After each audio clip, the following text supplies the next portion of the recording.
I think it's really sad and unfortunate that we as a society have gotten to this point where people are needing to use phone blocks and app limits and create analog bags. Like, this is kind of an insane thing to me.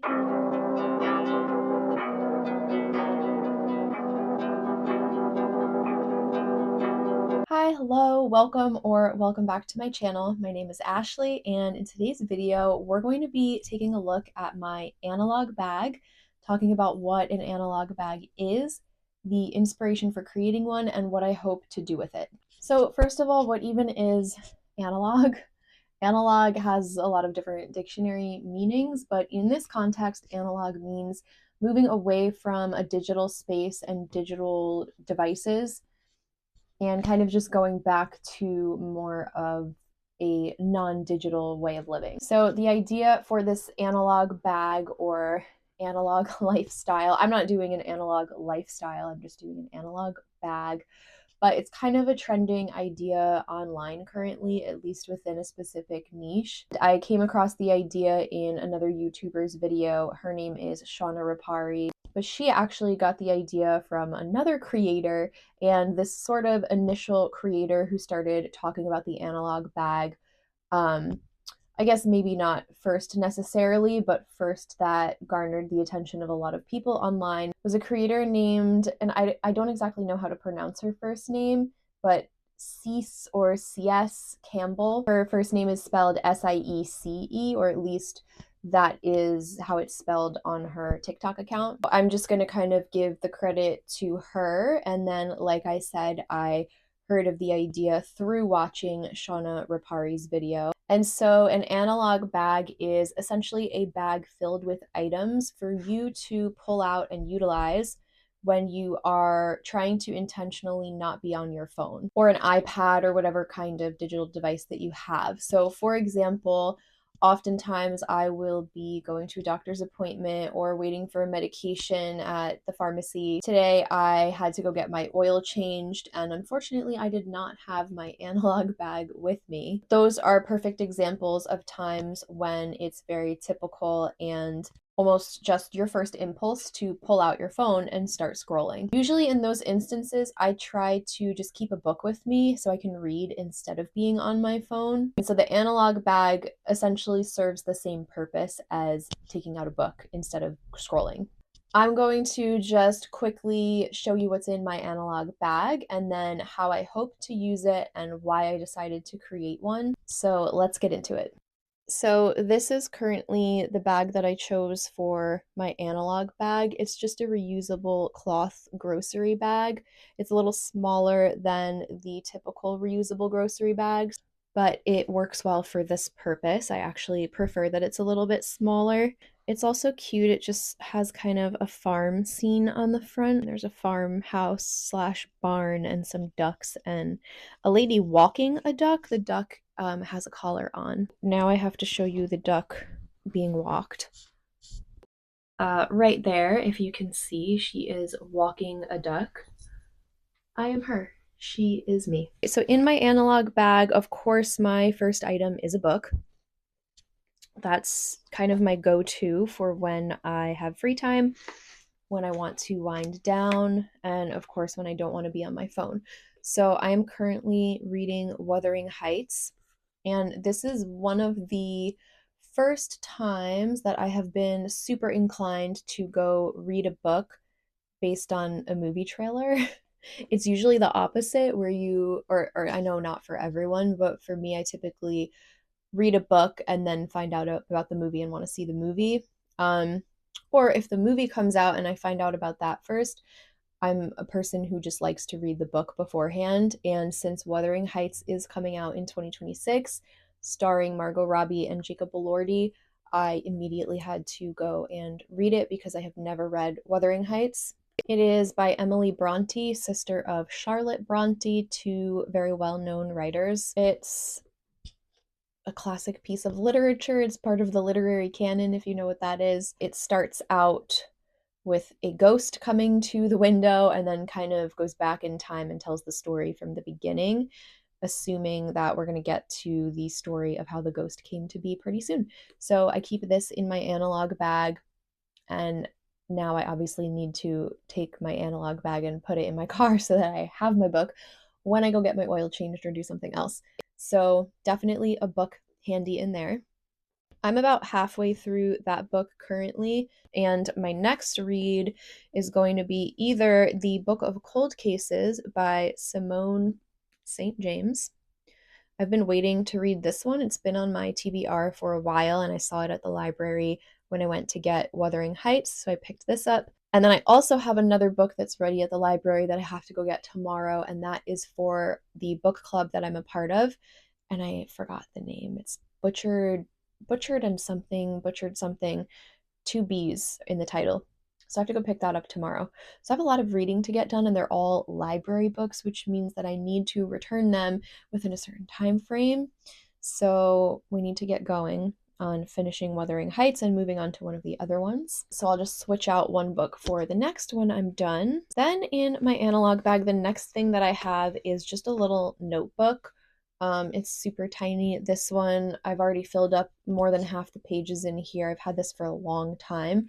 It used to be my yoga teacher training notebook when I was doing my certification. So there's a ton of yoga notes in here, but currently I use it for any ideas that pop into my head for content creation.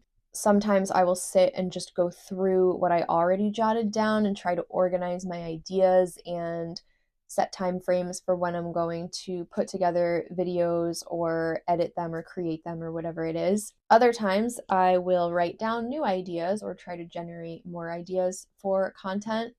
So that is what this is for. I have a lilac gel pen that I write my notes with. I got this in Sleepy Hollow at a shop called Cozy Coven. It's fairly new. It's one of the only shops of its kind currently in Sleepy Hollow. Very much the type of shop you would see in Salem.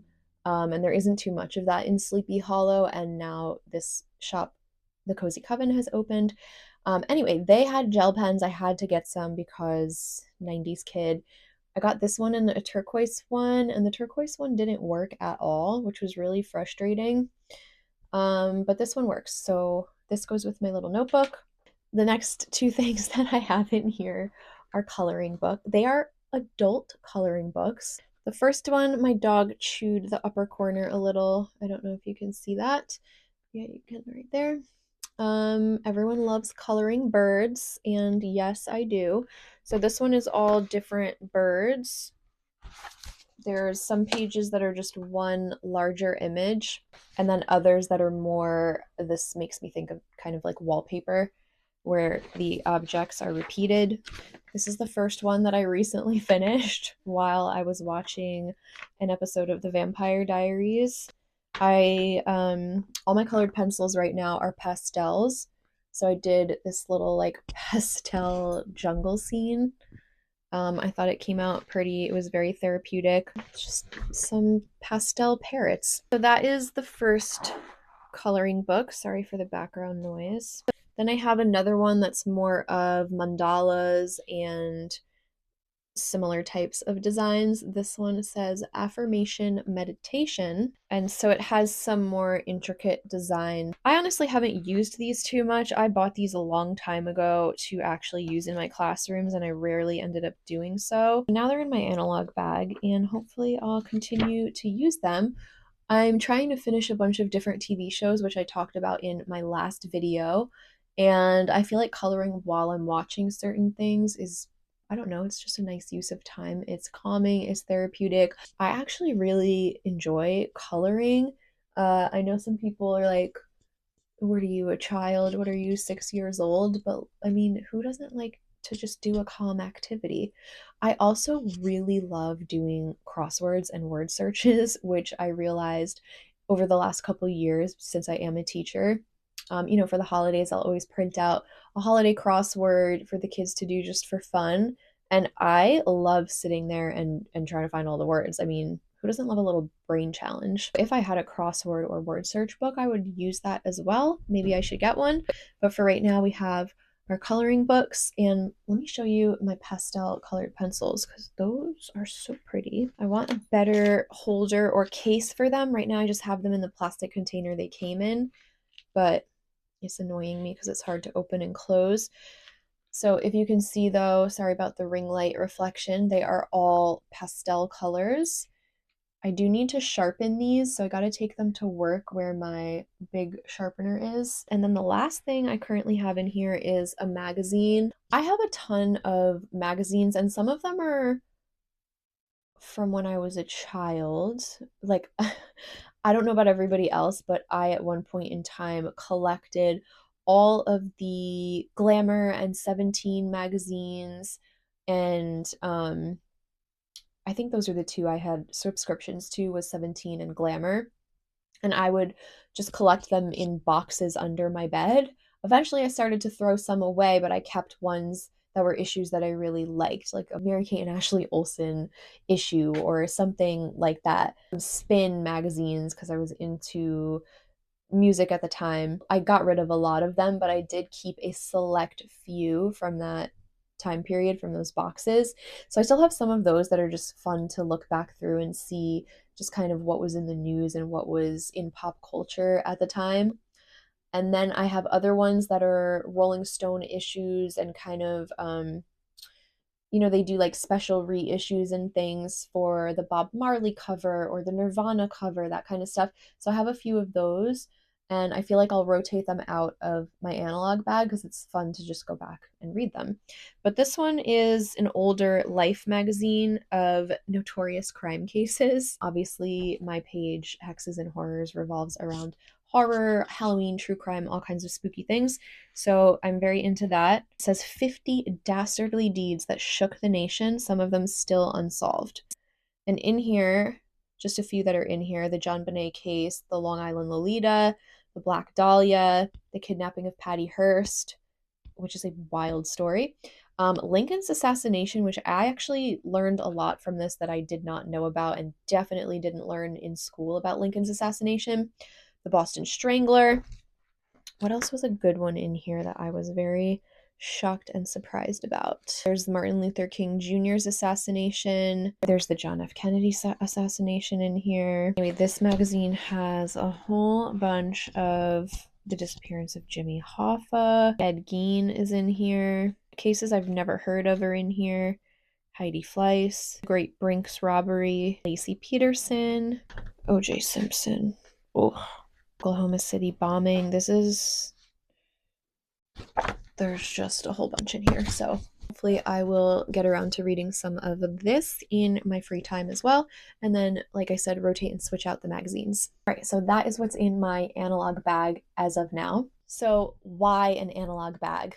If you watched my last video, or if you didn't, I talked a little bit about things I hope to do more of in the new year and things I hope to do less of in the new year. One of the things I hope to do less of is spend time on my phone uselessly scrolling, doom scrolling, wasting an hour plus just being on my phone doing nothing of importance. I feel that by spending less time on my phone, I'm going to get better sleep and get more sleep, because that's another problem that I'm sure a lot of people struggle with is right before I go to bed, it's like the perfect time to just sit and scroll through a social media app, when actually it is the worst time, as we probably know, because you don't want to be looking at a bright screen before bed. You want your mind to kind of wind down and relax, and scrolling through endless content is doing the opposite of that. It's like I will get in bed and say to myself, oh, I'm, perfectly on time here, for I do have kind of like a range of when I want to be in bed by. And so I might get in bed right around that time and say, oh, I have just an extra 10 minutes. Let me just open up Instagram. And then I look at my clock and it's been 45 minutes. And now I'm getting less sleep than I intended to get. And I wasn't doing anything I needed to be doing. So that's a habit I'm trying to break. And I've been doing pretty well over the last week. I have been just reading before bed, which could also arguably waste the same amount of time. But I would rather be reading than scrolling on my phone. And I find that with reading, I get drowsy pretty quickly and fall asleep faster. It makes me a little bit tired when I'm reading in bed. But ultimately, I want to not be constantly reaching for my phone and picking it up and opening different apps. I want to get out of that habit and just find other things and other ways to occupy my time other than being on an actual computer more than I need to during the day. Sometimes, especially on weekends or if I have a break from work, I will occasionally leave my phone in a room or on a charger and just go about my day and kind of forget about it for hours. And those are honestly the best days. It just feels so good to not even know where my phone is sometimes. um, I love that. I love that feeling of not needing it, not wanting it, not even having it in my mental space whatsoever. And I want to create more of that. I did also talk in my last video. I know I keep referring to that, but in case you watched that, some of these are repeated things. It becomes a little bit difficult to stay off of my phone when I'm trying to create content. So, my little content notebook that I have, if I'm kind of going through that and then trying to create the videos or put together clips for something, I obviously need to be on my phone, and a device is a device regardless. So even if I were going to go edit videos on my laptop, it's the same thing, really, right? But what I had said I would try to do going forward is have 2 days that I set aside during the week to actually be on my phone creating content. And for those days, I would allow myself a little bit more time spent on my phone. But for the other 5 days of the week, I will stick to a stricter schedule and adhere to all my app limits because I did set screen time limits for my social media apps. So that's the current plan as of now, and we'll see how that goes. So ultimately, staying off of my phone more frequently is the major goal, but then that's also going to lead to me spending my time doing more things that I enjoy, being more present in my daily life and just the world at large, not having my brain completely melt, and ultimately just spending my time in more ways that feel fulfilling for me. I think it's really sad and unfortunate that we as a society have gotten to this point where people are needing to use phone blocks and app limits and create analog bags. Like, this is kind of an insane thing to me, but I'm going to try it anyway. But I just think it's really crazy that we've reached this point where we like have to create all these structures and systems for ourselves just to stay off of our phones. I know a lot of people, not a lot of people, and I don't know them personally, but people online, people on TikTok and wherever who are going back to analog phones and just kind of returning to that lifestyle. Playing records, playing CDs in full instead of just going to Spotify and clicking on one song. There's just something about that time, and especially if you grew up in the 90s or even the 80s, um, just, I don't know, things just felt a little bit more meaningful, maybe. And I definitely feel that way about music, where today it's like you just hear one hit song off of an artist's album. But, when if you're similar to the same age, if you're a millennial, when we grew up, you would get a CD and you would listen to it from front to back, and then you would listen to it over and over and over again. And I don't know that people do that anymore today. I know some people do, but I think a lot of people just go on Spotify and pick one song that they want. And I don't know. This is just an interesting change in the way that we listen to music. But as I said, I know a lot of people are returning to the idea of playing records or listening to CDs and that kind of thing. I wish so badly that we could just go back to analog phones and I could fulfill my teenage dream of having a sidekick. Actually, I mean, my first choice would be to go back to Nextel because Nextel was top tier, at least in the area that I lived in. But I did always want a sidekick and I never had one. So if we ever go back to analog phones, I will get either a Nextel or a Sidekick. That was my analog bag. If you, I don't know, let me know your thoughts. I don't know who in the audience um, would be interested in creating an analog bag or doing anything related to this sort of analog lifestyle. Let me know your thoughts on phone usage and if you do anything in your own life and daily usage of devices to limit your screen time or limit the amount of time that you're using your phone. I'd love to know what other people are doing, or if you just don't care and just lean into the scrolling. Maybe you love it. I don't know. Yeah, let me know your thoughts. Let me know if this is something that you would do, or if there is anything you do in your own life to limit phone or device usage. I don't have children, but if you have children, let me know how you manage that for them. Do your kids have devices? Do they have iPads? How do you limit usage? Thank you so much for watching. I appreciate you being here. If you liked this video, give it a like and subscribe. I'll see you guys in the next video.